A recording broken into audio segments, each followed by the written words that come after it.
जय हिंद। आज हम पढ़ेंगे chapter 2 NCERT math class 10th 2.2 का। 3 क्वेश्चन हो गए हैं फर्स्ट नंबर के, मतलब 2.2 के तीसरे तक चला गया है। आज अपन चौथा नंबर का हल करेंगे पहले का। चौथा क्वेश्चन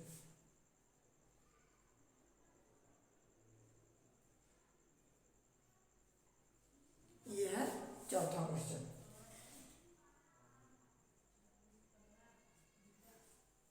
माइनस नहीं है, यहाँ पे प्लस है।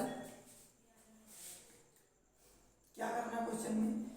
दिए गए बहुपदों की शून्य ज्ञात करना है और शून्यकों की सत्यता की जांच करनी है। तो देखते हैं कैसे करेंगे। इन दोनों में से आप सवाल में 3 पद होते थे तो अपन जोड़ने घटाने वाला ट्रिक लगाते थे। अब यहाँ पे 3 पद तो है नहीं, यहाँ पे पद कितने हैं? 2 पद हैं। ज्ञात क्या करना है? शून्यक और शून्यकों की सत्यता की जांच करनी है। तो यहाँ पे क्या करेंगे अपन? डायरेक्ट हल करेंगे। 3 पद तो है नहीं तो कॉमन क्या निकाल सकते हैं? 4u। क्या निकाल सकते हैं? 4u। 4u plus 1। सॉरी, यहाँ पे क्या बचेगा? 2u बचेगा। यहाँ पे प्लस दिएगा 1 बचेगा। ये अपना हो गया। कितने निकल आए? पद निकल आए। अब पद एक पद ये है अपना और एक पद ये। तो अपन क्या करते हैं शून्य निकालने के लिए? 4u और इक्वल टू 0 कर देते थे। तो u यहाँ पे हो जाएगा और ये 0/4, मतलब u का मान कितना आ जाएगा? 0। तो एक शून्य u बराबर कितना निकल आया अपना? 0। 4 यहाँ पे ऐसे बना सकते हैं क्योंकि u और 4 एक जैसे लग रहा है, तो अपन 4 ऐसे बना लेंगे। ठीक, तो u का मान कितना निकल आया? 0। तो अपना शून्य इसको क्या मानेंगे? अल्फा। दूसरा क्या है? 2u plus 1 equal to 0। तो 2u इक्वल से प्लस कहा जाएगा किसका जगह? माइनस का। और ये अभी नहीं, u जो है अपना माइनस में तो बटे में जाएगा। तो एक u बराबर कितना निकल आया? तो देख सकते हैं कि बहुत ही इजी सवाल है। पहला इन दोनों में से कॉमन निकाल लेना है। जो पहले सवाल थे इसके तो उनमें पद 3 रहते थे तो जोड़ने घटाने वाले ट्रिक लगाते थे अपन। अब यहाँ पे पद 3 नहीं, अपने पास 2 पद है। तो क्या करेंगे? कॉमन ले लेंगे 4u, अंदर बचेगा 2u और 1। तो इसकी इक्वल में शून्य का हमको क्या करना? 0 रखेंगे। तो ये कहाँ पे? इंटू में तो बटे में जाएगा, तो 0.4 0 हो जाएगा। अल्फा इक्वल टू 0 निकल आया पहला शून्य। दूसरा शून्य कहाँ पे? यहाँ पे ये वाले से निकाल लेंगे। 4u प्लस 1 इक्वल टू 0 करके प्लस का है, इधर से जाएगा माइनस हो जाएगा। ये आप इंटू में तो अपान में जाएगा। तो बीटा इक्वल टू -1/2 आ गया। ठीक है, अपने शून्य 2 निकल आए। अब अपन आगे क्या करेंगे? शून्य के सत्यता की जांच। ठीक है, तो अपन क्या निकल आए? शून्य निकल आए और अपनी इनकी खत्म हो गई थी। शून्य निकल आए अपने। अब क्या करेंगे? इसकी सत्यता की जांच करेंगे। तो एक शून्य क्या है? 0। एक शून्य का -1/2। ठीक, 1/2 है। अब अपन को क्या करना है? शून्य के सत्यता की जांच करनी है। ठीक है, तो शून्यों की सत्यता की जांच कैसे करते हैं? रूल होता है शून्यकों का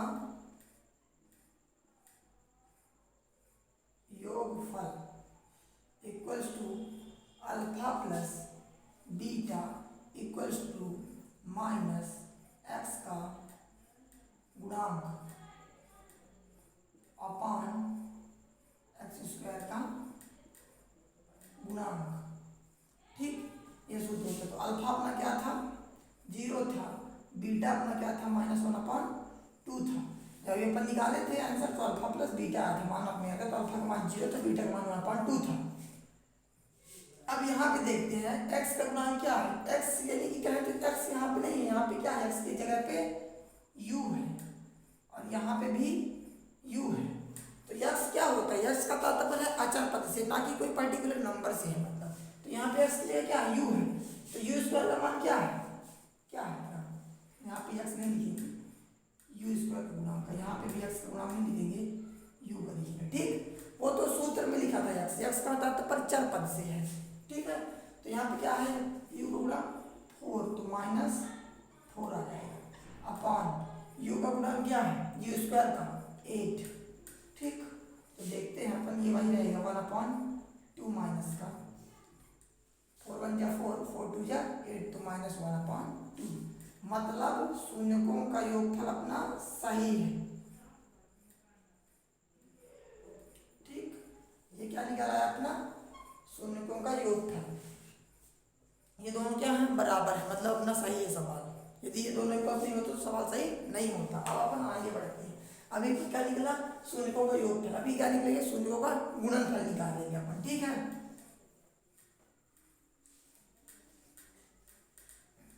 शून्यकों का गुणनफल के लिए क्या करना पड़ेगा, कुछ नहीं करना पड़ेगा, थोड़ी सी चेंजेस करनी पड़ेगी।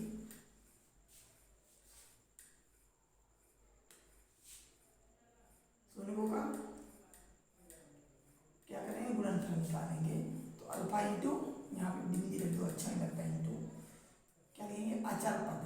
कौन सा पद, अचर पद। ठीक, तो अल्फा क्या आता है 0 इंटू बीटा क्या था -1/2। अचर पद अपने पास क्या है, कुछ हटिया नहीं है अचर पद। x² गुणा क्या है 8 है अपना। तो ठीक है, किसी भी नंबर का इंटू 0 से होता तो संख्या क्या हो जाती है, पूरी 0 हो जाती है। यहाँ पे 0, यहाँ पे 0, तो शून्यकों का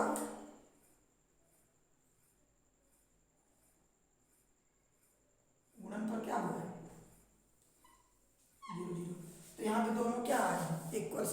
पहले वाले सब शून्यकों का योगफल भी अपना बराबर था, शून्यकों का गुणनफल भी बराबर था।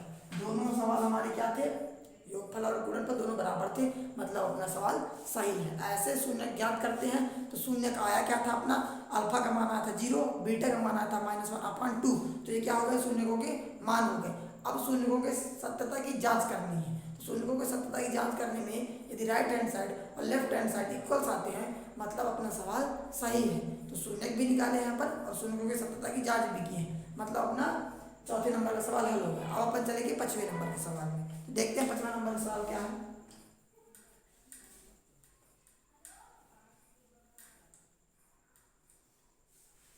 पचमा क्या है अपना, पहले का पचमा।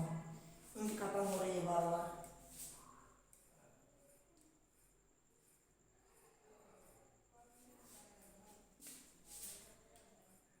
t² -15। अब इसमें कैसे निकालेंगे, इसमें भी अपनी क्या है दो पद है, इसमें भी क्या है दो पद है। तो इसमें क्या करेंगे, इसको कैसे लिख सकते हैं, इसको लिख सकते हैं t -√15 और t +√15। ये क्या हो गए दो पद निकला, इसको इस तरह लिख सकते हैं। ठीक है, ये सूत्र होता है, क्या होता है सूत्र होता है। तो अपन इसको इस तरह लिख सकते हैं। ठीक, सूत्र क्या होता है a² - b² = a + b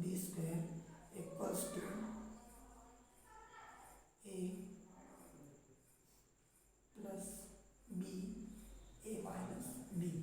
ठीक, ये सूत्र होता है। तो इसके हिसाब से अपन यहाँ पे कर दिए। तो अपने को दो पद मिल गए, t -15 = 0 करेंगे तो t √√ में आया अपना क्या आएगा, ये माइनस करके किसका हो जाएगा प्लस का √15 हो जाएगा। तो एक ये निकला है t का मान, दूसरा क्या निकलेगा t + √15 = 0, तो t -√15। तो मतलब अपने अल्फा और बीटा के मान क्या निकला है 15 और 15, लेकिन एक प्लस का है और एक माइनस का। तो अल्फा का मान आया है +15 और बीटा का मान आया है -15।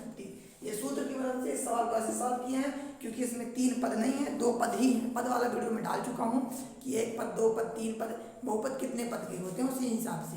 तो अपना यहाँ पे 2 पद वाला बहुपद है, तो इसको इस हिसाब से सॉल्व करेंगे। ठीक है, तो अपने अल्फा और बीटा निकल आए हैं, मतलब कि शून्य निकल आए हैं। अब अपन क्या करेंगे सत्यता की जांच करेंगे। ठीक है,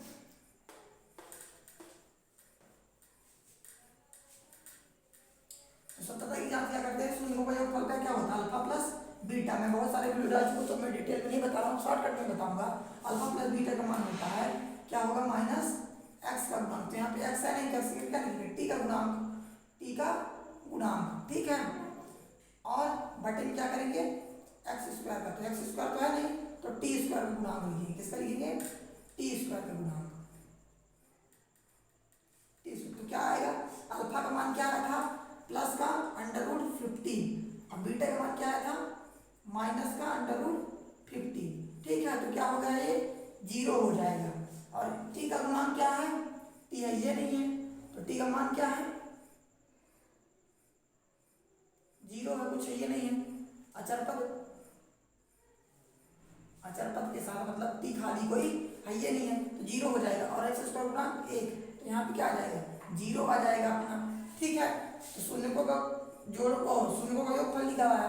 अब शून्यकों को गुणांक निकालने के लिए क्या करेंगे, अल्फा इंटू बीटा और अचर पद बटे एक्स स्क्वायर का गुणांक। तो एक्स स्क्वायर क्या लिखेंगे, टी स्क्वायर का गुणांक, क्या लिखेंगे गुणांक।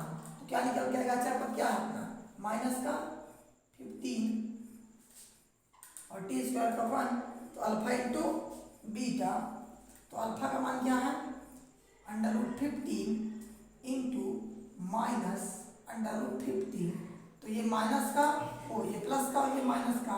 तो आपको पता है अंडर रूट के अंदर यदि कोई संख्या होती है, यानी कि under root 1 to under root 1 है, तो इक्वल टू 1 हो जाएगा, 1 हो जाएगा। इसी तरह यहाँ पे इन दोनों को जब इंटू करेंगे तो 15 निकल आएगा, और माइनस 15 अपॉन 1 का मतलब कुछ नहीं होता, यहाँ पे माइनस 15 और माइनस 15 आ गया। यहाँ पे शून्य को योगफल 0 0, यहाँ पे शून्य को गुणनफल माइनस 15 माइनस 15। मतलब अपन ने पहले अल्फा निकाला और बीटा, अल्फा क्या था 0 और बीटा क्या था अल्फा का मान क्या था प्लस का 15 अंडर रूट में, और बीटा का मान था minus under root 15। Alpha beta अपन का मान निकल आया है, और अब अपन शून्यकों की सत्यता की जांच भी करनी है। तो अपना सवाल सही है। कितने सवाल हो गए, 5 सवाल हो गए। ठीक है, अब अपन देखते हैं अगला सवाल।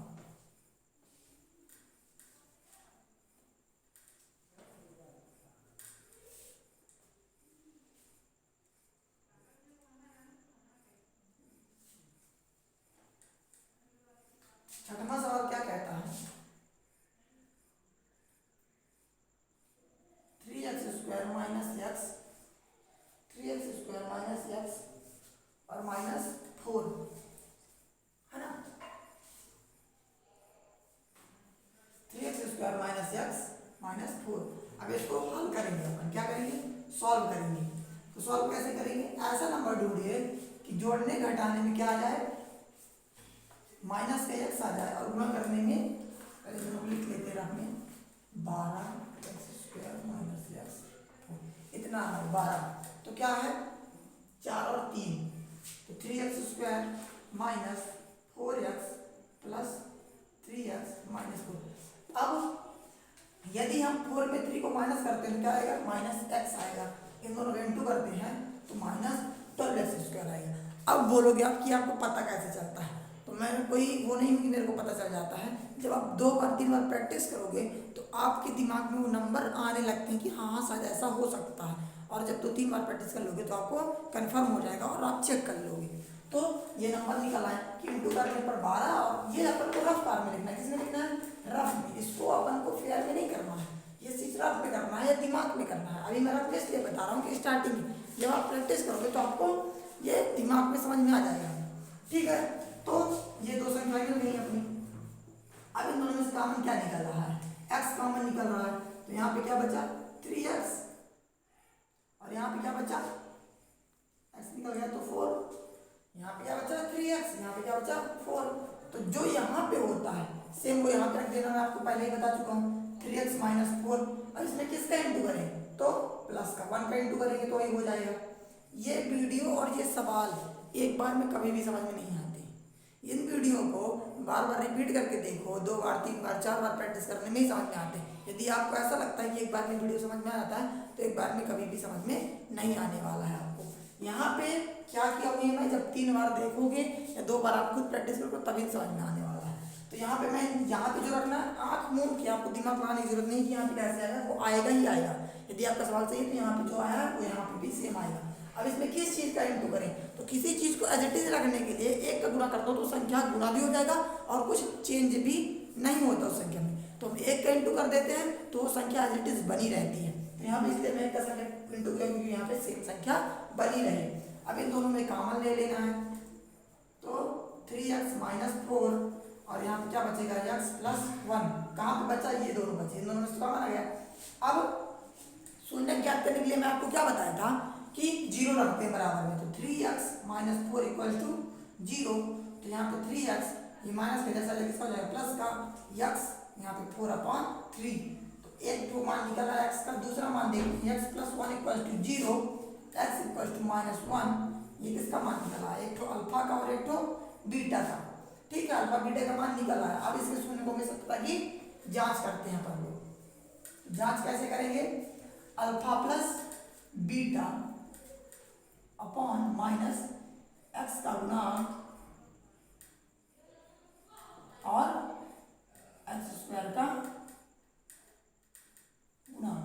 ठीक है, तो अल्फा प्लस बीटा क्या है अपना, अल्फा क्या आया है 4/3, बीटा क्या आया है +-1। तो इन दोनों का क्या ले लेंगे एलसीएम, तो 3 आएगा, 3 × 1 = 3, तो 4 × 4 3, तो -3। ठीक है, तो यहाँ पे क्या बचेगा 3 में 4 में 3 आएगा कितना आएगा 1/3 इक्वल्स टू एक्स का गुणांक क्या है, एक्स का गुणांक है 1 और एक्स स्क्वायर में क्या है 3, तो 1/3। देख लीजिए अपना सही आ गया। ये सूत्र होता है जब दोनों इक्वल है, तो शून्य क्या अपना अल्फा का मान है 4/3 और बीटा का मान है -1, तो अपना 1/3 और तो अपना क्या निकल आया, शून्यकों का योगफल निकल आया। अब शून्यकों का क्या देखते हैं गुणांक, तो शून्यकों को यहाँ पे देख लीजिए एक बार स्क्रीनशॉट मार लीजिए। तो शून्यकों का क्या देखना है अपने को, गुणांक देखना है।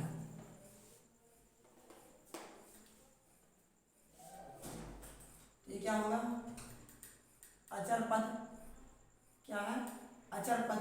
तो यहाँ पे क्या हो जाएगा शून्यों को गुणांक निकालना है अपने को। तो अचर पद अपने पास क्या है -4 है और एक्स स्क्वायर का क्या है 3 है। ठीक है, और अल्फा क्या क्या है 4/3 इंटू -1, तो क्या बचेगा -4/3 हो जाएगा, -4/3। तो देख लीजिए गुणांक में भी अपना दोनों बराबर आ गया। तो हमने क्या किया, प्रश्नावली 2.2 के पहले सवाल में जितने पहले क्वेश्चन में जितने प्रकार के सवाल थे 6 थे, तो उनको पूरे सॉल्व कर दिया हूँ और अपना 2-3 सवाल यहाँ पे भी कर लिया, 6वां भी कर लिया हूँ, 5वां भी कर लिया हूँ। तो यहाँ पे सत्यता की जांच भी हो गई और अल्फा का मान 4/3 और बीटा का मान -1 भी आ गया। अपने प्रश्नावली 2.2 के पहले के पूरे सवाल 6 के 6 खत्म हो चुके हैं। थैंक यू, धन्यवाद, जय हिंद। अभी इसमें जो भी ना समझ में आया हो आप कि तो उसमें कमेंट बॉक्स में कर सकते हैं, तो मैं और जहाँ पे नहीं समझ में आया होगा वहाँ पे डिटेल में वीडियो डाल दूँगा। थैंक यू, धन्यवाद, जय हिंद।